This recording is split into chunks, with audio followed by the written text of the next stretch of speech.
Good morning, everybody.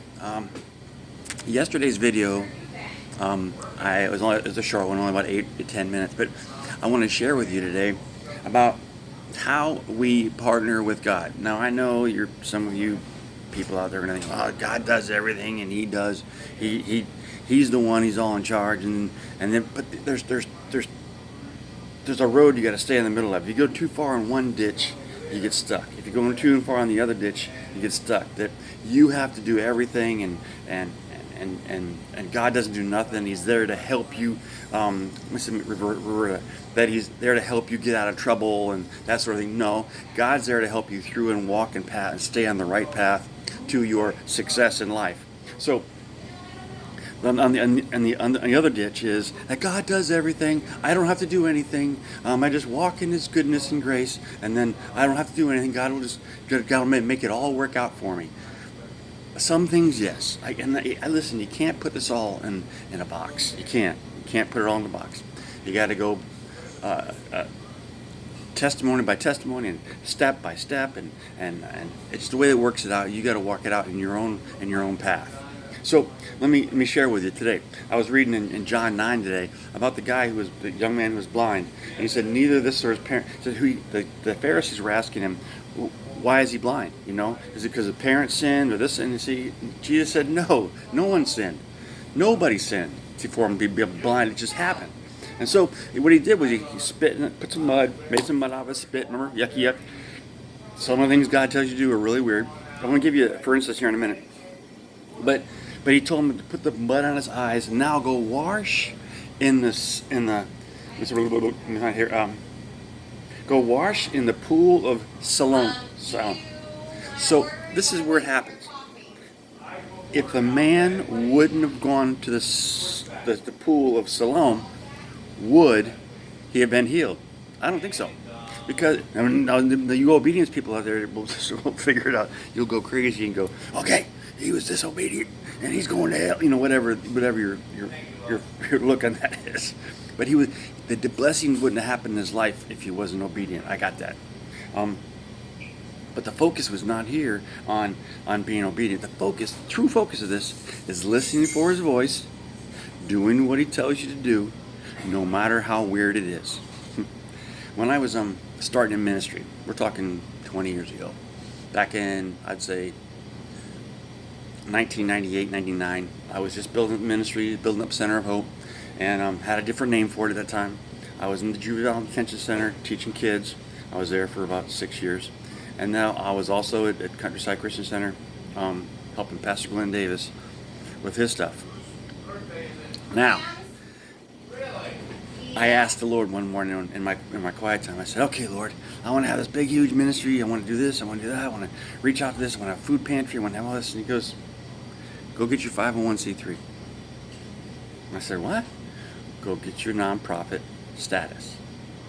"I don't know how to do that." "Go ask Mike Stoyer." Okay. So I went to Mike Stoyer. It all fell into place. Within, I needed $300 to get it going, and it started going. And then I had to get the filing fees for the federal and all that kind of. It all came into place. It all fell into place when I stepped out and I did what He told me to do. See, God's waiting on you to ask. God's waiting to speak to you. And again, I should do a video on how to hear God. But I got time after time after time in this that I've heard God. Let me talk about hearing God real quick for a quick second. I was prayer walking. This is before ministry and before Juvenile Detention Center. It was probably 1995, 96 in there somewhere. And I was prayer walking in my neighborhood. I was at a time where it was huge, and you walked your neighborhood and you prayed for all your neighbors, and I did that. Well, one morning I walked out the street, and the Lord spoke to me. He says, "I want you to have a concert in your neighborhood." I said, "What?" "Have a concert in your neighborhood."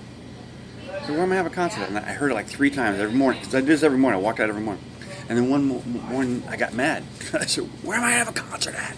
Where am I going to have to do this?"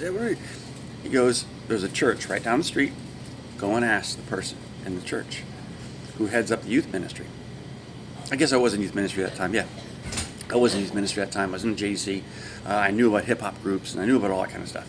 So I said, okay, I will. I'll go ask. So I go to the church, and they're kind of like, all right, my name's Dale Hendry, Pastor Dale. I'm here to, actually it was before I was a pastor. I'm Dale Hendry here, and I said, I'm here to ask you who your youth minister is, and I need to talk to him. Kind of nonchalantly, you know? So I go and she goes, well, let me hold this lady.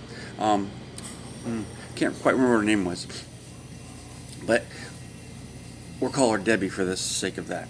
So she goes, let me get Debbie. So I go around, I wait in the office, the lady gets Debbie, and she would go, we meet in the back, and she goes, come see me. We sat down at a table, looking face to face, right? We're looking face to face like that. And I go, this is really strange, this is really weird, but the Lord has told me to bring an outreach to this neighborhood, and this church came up in my mind, and I want to bring hip-hop groups in here, and I want to do an outreach. What do you think about that? And tears started rolling down her face. I go, what's wrong? And she goes, I've been praying for this for 6 months. I'm like, wow, really? And see, when you hear something, you got to walk it out. If you hear something, you got to go do it. Well, 15 kids got saved. I had pizza delivered. This guy just showed up out of nowhere, set up all his band equipment, and the hip hop. I had like 2 or 3 hip hop artists show up, and they did all their hip hop show, and they did their the way they do things, and they did altar calls and all that kind of stuff, and it was pretty fundamental stuff, but to me it was totally amazing. It was totally amazing because I heard God's voice. It was probably about the first strongest time that I had a huge what's the word up here? Confirmation that I could hear his voice. And I was so excited. I was elated. And so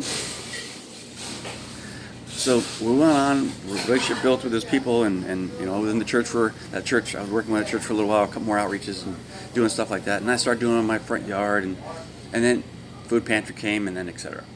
So I just want you to know that all this is to learn how to hear God. And listen, I am nobody special compared to anybody else out there. God wants to speak to you. God wants to hang out with you. God wants to guide you. Not all of you are called in the ministry. Some of you are called to be in business. But your problem is, as my problem was, is you don't sit down and get quiet enough to hear Him. I journal. I journal all the time. I constantly journal. I'm always journaling. I talk to Him. He talks back to me. Journaling is another way to hear God. Just a quick synopsis of my teaching, I guess. But the quickest way you can hear God, one of the quickest ways I do, is pretend you had a relative in jail or prison or in the hospital somewhere in another part of the country. What would you be doing? You can't go see him. You can call him. Now you can. But back in the 90s, you couldn't. You couldn't just Facebook him or whatever. So now what I did was I started. When I want to talk to somebody back in the 90s, you wrote them a letter. There we go. You wrote them a letter. And so when you're writing a letter to somebody, maybe in jail or prison or distant away from you, you're always focusing on that one person that you're writing to. So when you write a letter to God, or when you're talking to God, because it can get closer than a letter, when you're talking to Him, things change. You can hear Him almost directly. Write out questions. Write out statements. Ask Him questions. That's what I do. I ask Him questions. Lord, what do you think about the situation? And then almost the very first. Now, you gotta walk in wisdom. It's the very first thing you hear might be exactly what you're supposed to be doing. So be careful. Take a couple days. Make sure it's not nothing crazy like I did. But you gotta be listening. Okay? So you're writing this letter out, and you're writing out. And I start out by praising Him, thanking Him, being grateful for things in my life, and just being grateful and everything. It's one way to stir up the goodness in you. And you talk about the grateful stuff. Then you start asking Him questions. You talk to Him. What do you think of this, Lord? You go wherever you want to go. You do whatever you want to do. But this is how I've done it. Probably since my first year at Countryside Christian Center in the school of training school. So we're talking 1998, 99. And all these years, I've been journaling. So we're up to 10 minutes. That's awesome. We're up to 10 minutes, and I'm teaching you how I got to hear God, and you can do the same. So give it a try. I get one of these little folders. This one's got the Avengers on it, and it's got Iron Man on there, and it's got the Hulk and all those guys, and it reminds me that I'm a superhero. So that's why I have it up. And I'm a superhero. In God's eyes, I'm His superhero, and definitely He is mine. Hello? So when you partner with God, this is what you do. You sit down, you talk to Him, you ask Him for wisdom, James, right? And you ask Him for wisdom, and let Him be your wisdom talk. Like my YouTube channel, or subscribe to my YouTube channel, or watch other videos, and watch what I do, which we can do together to change your life. Love you guys. Have a blessed day.